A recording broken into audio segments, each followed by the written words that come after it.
नक्कीच आपण जर पाहायला गेलं तर अखेर 3 वर्ष आणि 11 महिन्यानंतर प्रशासकीय राजवट मुंबईतली संपणार आहे। आज मुंबईमध्ये अधिकृतपणे महापौर आणि उपमहापौर पद जे आहे ते भरलं जाणार आहे।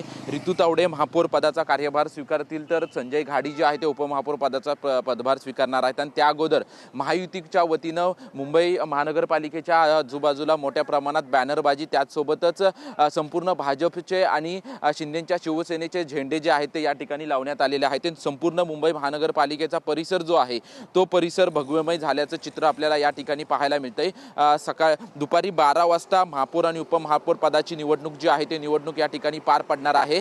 औपचारिकरित्या ही घोषणाबाजी जी आहे ती घोषणा पूर्णपणे पाहायला मिळेल, परंतु संपूर्ण परिसरामध्ये आपण पाहतोय की मोठ्या प्रमाणात भगवे झेंडे जे आहेत ते शिंदेच्या शिवसेनेकडून आणि भाजपच्या वतीने लावण्यात आलेले आहेत। आणि या संपूर्ण झेंडे आणि त्यासोबतच बॅनरवरती देखील आपण पाहतोय की महायुतीच्या नेत्यांच्या सर्वांचे फोटो जे आहेत ते देखील पाहायला मिळत आहेत।